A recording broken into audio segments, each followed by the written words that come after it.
Bien, continuamos entonces haciendo el análisis de sales procedentes de un ácido fuerte y base débil. Vamos a analizar el ejemplo del cloruro de amonio, pero siempre que tengamos un ácido fuerte con una base débil como es el amonio, vamos a razonar de la misma forma. Lo primero que hacemos es lo que hemos propuesto, o sea, escribir la ecuación de la disolución de la sal en el agua, y entonces vemos cómo ésta se ioniza en sus componentes. Entonces tenemos que ahora analizar qué características tienen estos iones para poder inferir si se hidrolizan o no. Comenzamos entonces con el cloruro y recordamos que este proviene de un ácido fuerte, ácido clorhídrico, del que ya dijimos y explicamos que no se hidroliza. Si analizamos el catión amonio, recordamos que este procede de una sal débil como es el amoníaco o el hidróxido de amonio, y entonces esta base débil genera el ácido conjugado con suficiente fuerza para que reaccione con el agua, es decir, que sí se hidroliza.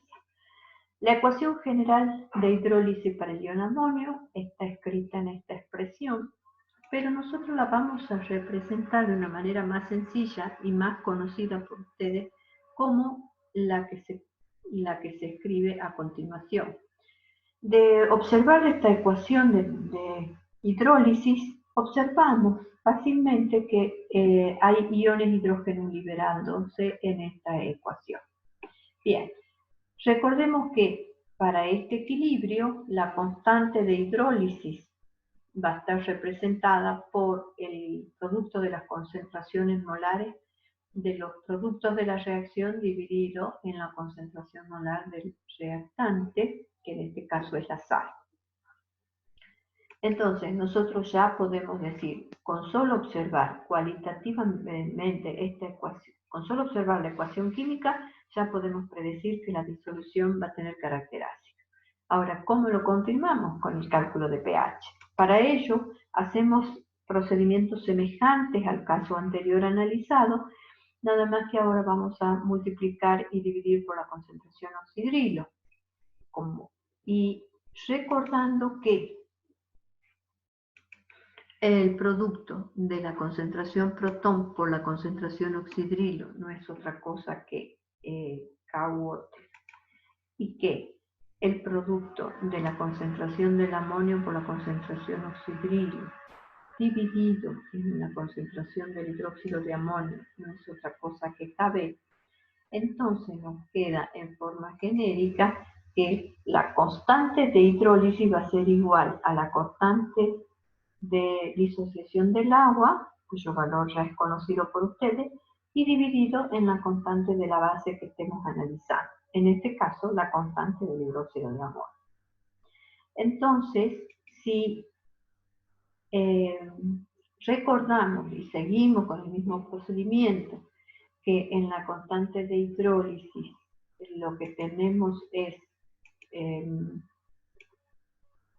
que la concentración del hidróxido de amonio y del oxidrilo y del protón son iguales, entonces podemos llegar a una expresión de concentración hidrógeno de esta manera, que va a ser igual a la raíz cuadrada de la K de hidrólisis, que en este caso va a ser KW sobre KB, y por la concentración de la sal.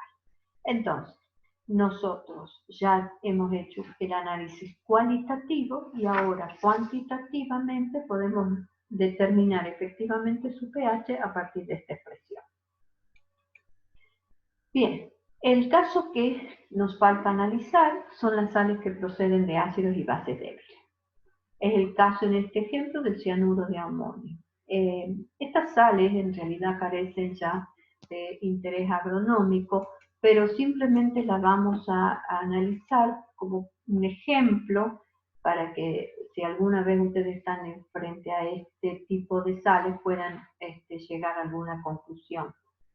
Entonces, analizamos el origen de los iones y vemos que este cianuro proviene del ácido débil ácido cianhídrico si se hidroliza. El catión amonio procede de una base débil que sí se hidroliza y entonces la constante de hidrólisis ahora nos va a quedar representada para calcularla como el cociente de cada hidrólisis sobre la concentración, sobre la constante del ácido y la constante de la base. Bien, ligeramente para que ustedes puedan imaginarse, la concentración protón en este caso va a quedar también independiente de la concentración de la sal, pero sí dependiendo de la fuerza de los ácidos de las bases. Entonces nosotros vamos a ver que en función de la fuerza de las constantes, si la constante del ácido es más grande, vamos a decir que va a tener la disolución carácter ácido. Si la constante de la base es más fuerte, vamos a decir que la disolución tiene constante carácter básica, y si son iguales, vamos a decir que la disolución tiene carácter neutro. Entonces vamos a recordar lo más importante. Lo que vimos hasta ahora es que los iones metálicos de los metales alcalinos y alcalinos tercios en presencia del agua no sufren hidrólisis. Que los halogenuros, por ejemplo, como los cloruros, bromuros, etcétera, con el agua, tampoco sufren reacciones de hidrólisis. A esto lo podemos extender a cualquier anión que provenga de un ácido fuerte. Si ahora tenemos una sal, le he puesto otro ejemplo como para que ustedes tengan más ejemplos, como el cianuro de sodio, que es una sal que proviene de una base fuerte y un ácido débil, vemos cómo la hidrólisis se va a producir básicamente en el anión y que va a liberar iones oxidrilos. Por lo tanto, vamos a decir que el carácter básico de la solución está dado justamente por la presencia de estos iones. Si tomamos como ejemplo un bromuro de amonio, donde efectivamente el bromuro proviene de un ácido bromhídrico fuerte, o sea, este halogenuro del que hablábamos, vamos a ver que el catión amonio es el que sí se hidroliza liberando iones hidrógeno.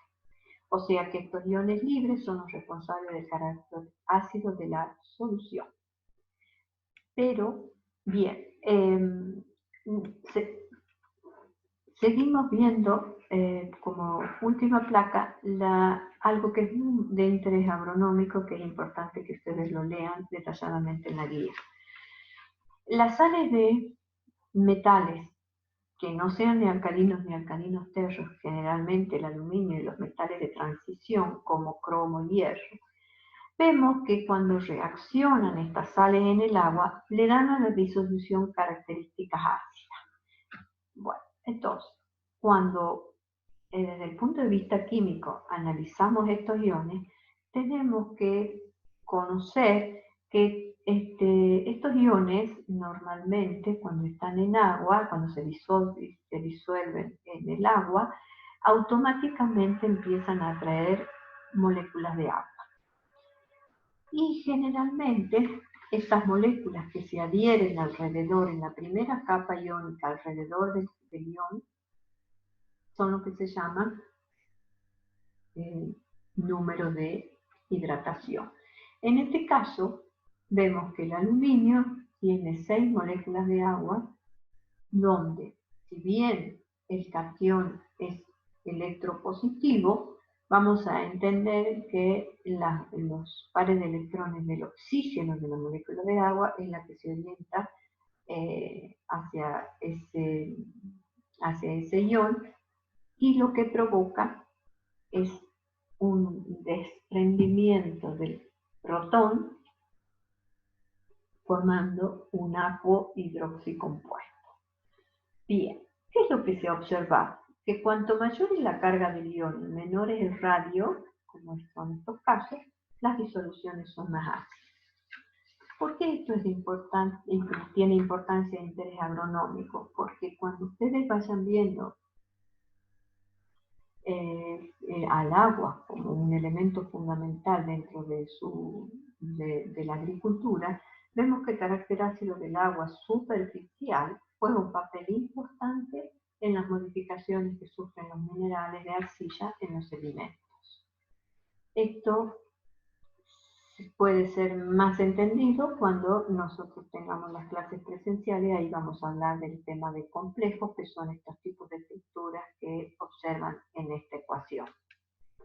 Bueno, muchas gracias y con esto terminamos la clase de hidrólisis y ustedes tendrán que resolver los